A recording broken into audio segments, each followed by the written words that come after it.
Okay, this is the last lesson in this unit. Again, very small unit, and we still have the shapes unit to go through. Now, I haven't got a goal here because although this is still in the curriculum, you don't really see it a lot. Okay, so as far as the work that you're going to do in class tomorrow, you're going to reproduce some of the things that I've done on this video, but as far as having lots of work, not so much. Okay, so it means that then you can start reviewing for the unit test. Okay, so triangle geometry properties. So we're looking at properties of triangles. Now, you might see this again, maybe a tiny bit in grade 10. I haven't seen it on EQAO for quite a few years, so I'm not too concerned whether you get this or not as far as EQA goes. Okay, so the first thing we want to talk about is some definitions. And the first one we're going to look at is what we call the median. Now, the median is a line that connects the center or midpoint of a side in a triangle to the opposite vertex. So what it means is if I take one of my sides, and I'll take this side here, and I find exactly half of it, okay? So exactly half of it. So that means this side equals this side, okay? And I join that, okay, with a straight line, which that one isn't, so I guess I'll have to bring up this. So here's my straight line, and I'll make it dotted. Okay. Okay, so that is what we call a median. Okay. The next says a centroid is the point where all three medians meet. So if I did a median for every single side, which I'll do now, okay, so if I take this side and I actually measure it, and that would mean this side half equals this half, and then I join that to its opposite vertex, and hopefully, yes, kept the same one. And again, if I do it with the other side, find its exact half point and join it to its opposite vertex, that would be what we would call a centroid. I just want to check to make sure it stayed a dotted line. Okay, so that we're clear, what we have now is in the center is our centroid. So right here is what we call the centroid.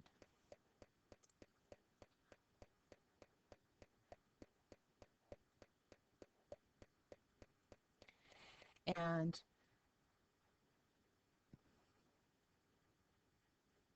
these obviously are equal to each other. And so the line that's here that created them equal is what we call our median. And you're thinking, okay, so what? So we measure the sides, we draw it to the opposite vertex. Yes, that's what we do. Where they all intersect is called a centroid. And there are some properties. The centroid is the balance point or center of gravity. So if I actually had a triangle made out of stiff cardboard and I actually calculated where the centroid is, it would mean that if I put my pencil lead right where the centroid is, that it should balance, that triangle should balance right at that spot. It's the center of gravity. Okay? Also, any median cuts the area of the triangle in half. So it means that, again, if I'm just going to bring up, I'll just bring up this triangle here. So what that means is if I take this and make this a centroid, make this a median, which roughly is here, that this area equals this area. So that's what it means, that this area all on this side equals the area on the other side. Okay, and it doesn't matter, you're looking, well, some of those look really weird. Yeah, they do, but if you look, the shapes are a little strange, but the area does equal. Okay, the other thing that we know, and that should say ratio, not ration. We're not going to ration you on math anyways. Okay, so the centroid divides the median in a ratio of, okay, so the centroid divides the median in a ratio of 1 to 2. So in other words, the midpoint of from your side, your arm of your triangle, to the centroid, that ratio to the vertex is always in a ratio of 1 to 2. So this would be 1, this would be 2. So if you actually measured it, say this was 10, then if this side here was 10, then from the centroid to the vertex would be 20. Okay, that's what it means. So that's the properties of it. Okay, so that's the first thing. So those are medians and the centroid. The other thing that we can look at is another lovely thing, and it's called the altitude. Now, the altitude, you've done this before because we often need the altitude in order to find the height of a triangle. So it is a line perpendicular to the side of a triangle passing through the opposite vertex. So I can make my altitude in a few different ways, but if I take, in most cases, I would take this. Oops, don't want that. Sorry about the sound effects, but so it would be from here straight down, and it creates a right angle.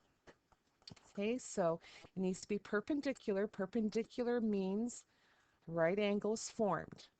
So I have a right angle that forms with this base. Now I could have done the same thing here if I wanted to as well. Okay, it just looks nicer for there.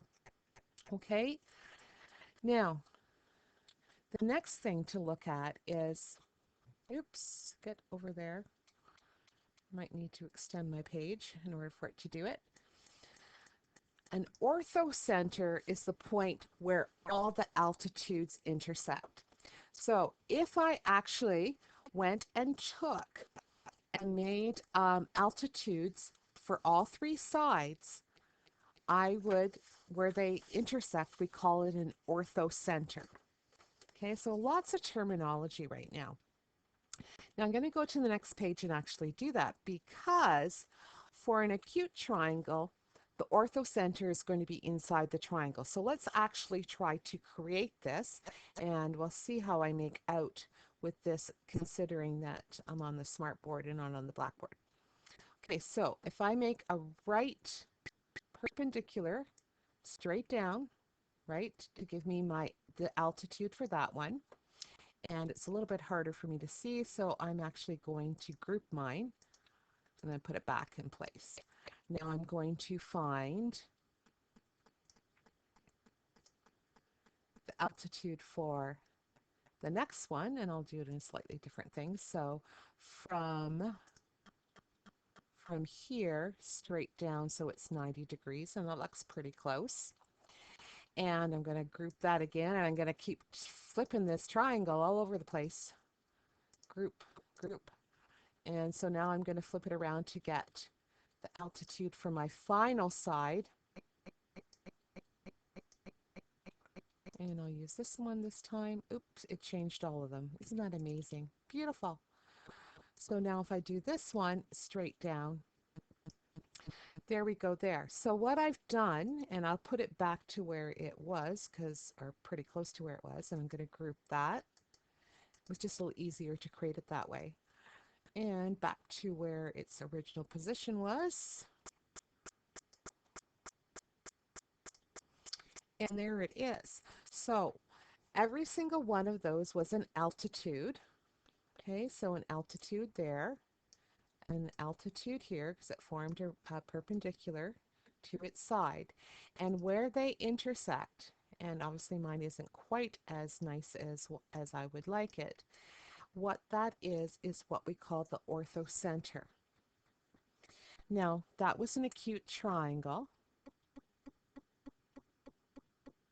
So that's the orthocenter. So what I'm going to get you to do tomorrow in class is actually take a triangle and find the orthocenter. Now, if I have an obtuse triangle, the orthocenter is going to be outside the triangle. So where all those altitudes intersect, should be outside the triangle somewhere. So I'm just going to extend my page and see what happens.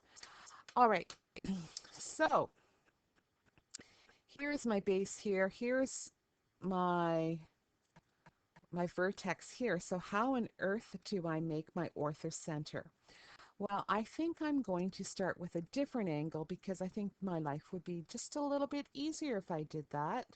Let's see, which one do I want to start with? Oh, actually, I think I'll start with this one. It looks like the easiest one. Okay, so again, I'm going to drop a perpendicular straight down. So I've created a right angle. And I think what I'm going to do with this one is I'm going to extend it because I said it should be outside the triangle somewhere. I just don't know where it's going to land up. So I'm going to group that. Then I'm going to turn it and drop the perpendicular down to the next one. Here's the perpendicular. And look what happens. I can't even drop a perpendicular down because when I do that straight down, so that it's like this, look what happens, right? Because in order for this to extend out, and I'll extend it out so you can see, right? Because the perpendicular to that line is going to happen here, and I'm going to make that a solid line so you can, so that makes more sense to you, hopefully. Okay, so all I've done is I extended that arm of that one. Okay, and again, I'm going to group that just because I'm having so much fun. Now I need to spin it again. There's the spinner up there because I have one more altitude to make, and that is with this vertex. And so now when I do it with this vertex down, oops, didn't want that. Yes, that's my frustration. There, that's better. So now if I take and draw a perpendicular down to this side, okay, now notice in order to get a perpendicular, you would think that it'd be like this, right? So, but I have to go from the vertex down. So what's going to happen is it's going to be somewhere. I'm assuming it's going to be here, but I don't know for sure because I'm going to have to extend the arm of this triangle again. So I'm going to do that first. So I'm going to extend this arm out, okay, so that I can draw a perpendicular from this vertex down to this line. So when we do that,